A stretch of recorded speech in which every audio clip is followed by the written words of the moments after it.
vocês? Meu nome é Fernanda, eu sou estudante do curso de Letras na Universidade Federal de Minas Gerais e hoje eu tô aqui para falar sobre a gestão escolar na prática do docente. Desde o terceiro semestre que eu atuo como professora de língua portuguesa, tirei a licença para que eu já pudesse começar a atuar. E falando sobre isso, antes de mais nada, eu quero falar sobre o que é a gestão escolar e qual é o papel da gestão escolar.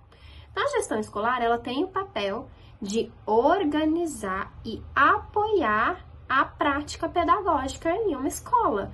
E quem é que compõe a gestão escolar? Então, a gestão escolar, ela é composta por um profissional que se torna o diretor, um vice-diretor, supervisor e coordenação. A coordenação, a supervisão pode ter mais de uma pessoa. Eu também fiquei sabendo que alguns colégios têm mais de um diretor e mais de um vice-diretor, mas foi uma novidade para mim isso, e eu fiquei sabendo disso este ano. Então, como que a gestão escolar vai influenciar na vida do professor, do docente, na sua prática em sala de aula e fora dela? A gestão escolar, ela necessita de ser democrática. Então, o que é isso? A gestão escolar, ela é composta por esses profissionais já citados, mas ela precisa trabalhar para o apoio pedagógico, ou seja, para apoiar o docente, para apoiar o discente, que são os estudantes, e também para fazer essa relação entre escola e comunidade externa, porque a educação é uma mão com várias vias, ela não é uma mão única, então não tem como essa gestão, embora aconteça em muitas escolas, ser fechada entre diretor, vice-diretor, supervisores e coordenadores. A gestão necessita de ser abrangente e trabalhar de forma com que ela preste apoio à comunidade, aos docentes e aos discentes. E o que isso modifica, afinal? Uma gestão pedagógica democrática é uma gestão que pensa no seu docente.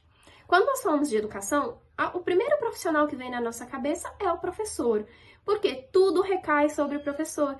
Então, quem é responsável pelos alunos? Professor. Quem é responsável pela educação? Professor. Nós nunca pensamos que o professor atua na prática em sala de aula, atua no planejamento, mas ele depende de uma coordenação pedagógica por trás dele, de uma gestão escolar para que o local de trabalho funcione.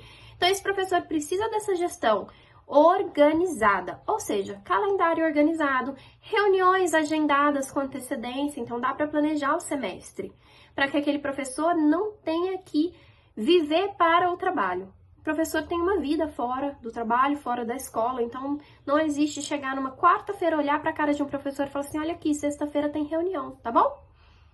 Convenhamos, né? Então, o docente ele tem direito a uma organização de calendário, organização de reuniões, recursos materiais, ou seja, a gestão, ela deve e é obrigação que o professor tenha recursos materiais para elaborar o seu trabalho. Por exemplo, um médico chega no hospital e ele tem os materiais. Ou ele precisa levar da casa dele uma maca, levar da casa dele um medicamento, levar da casa dele um raio-x, a máquina de raio-x, não tem necessidade. Então, todo profissional necessita de recursos materiais. O professor também necessita de ter apagador, pincéis, projetores, computador. Ele não pode, não deve ter que arcar com consequências de xerox para atividades. E é o que acontece na maioria das escolas que eu passei aqui no município de Belo Horizonte. A falta de recurso material para que aquele professor possa trabalhar no seu dia a dia, planejar suas aulas e conseguir modificar e trazer aulas didáticas, trazer aulas lúdicas, poder chamar a atenção dos seus alunos. Outra coisa que o professor precisa ter é uma formação continuada. Isso é direito. A educação, ela é viva. Adoro pensar nisso, porque é ciência. E a ciência está em constante evolução. Quando nós falamos de educação, nós precisamos entender que a nossa educação agora não é a mesma de 20 anos atrás, de 10 anos atrás, de 5 anos atrás. Nós estamos em constante mudança. Se a educação e as matérias estão em constante mudança, o professor tem direito a acesso a essa mudança. Ou seja, durante o meu curso, que são 5 anos, a licenciatura em português, na UFMG, só nesses 5 anos já passamos por 2 mudanças de planos. 2 mudanças que ocorreram no nosso ciclo de estudos. Então, matérias que caíram, matérias que entraram. E o professor que está atuando, o docente que está atuando, já formou há uns 10 anos, só na matéria dele já houveram milhares de modificações. Na área da educação já houveram milhares de modificações e o professor tem que ter o direito a essa formação continuada para que ele continue a par do que está acontecendo na educação, das coisas que vêm se modificando, da evolução mesmo escolar da educação. E nisso, como que vai ser feita essa formação continuada? Porque todo mundo vai me dizer, mas tudo bem, nas escolas costuma ter formação continuada. Mas essa formação continuada é ofertada por alguém que compreende o dia a dia daquele profissional em sala de aula? Se eu não trabalho dentro de sala de aula, eu nunca tive essa experiência, eu vou lá com um título, eu entendo que, né, nossas atualizações e toda a evolução parte da academia, então vem de pesquisas, também faço parte de iniciações científicas, mas a questão é, se eu tenho uma pessoa que não entende como funciona uma sala de aula, essa pessoa não vai conseguir me falar como eu devo reagir dentro de uma sala de aula, como que eu vou me portar diante de certas situações, como que eu vou trazer novas situações.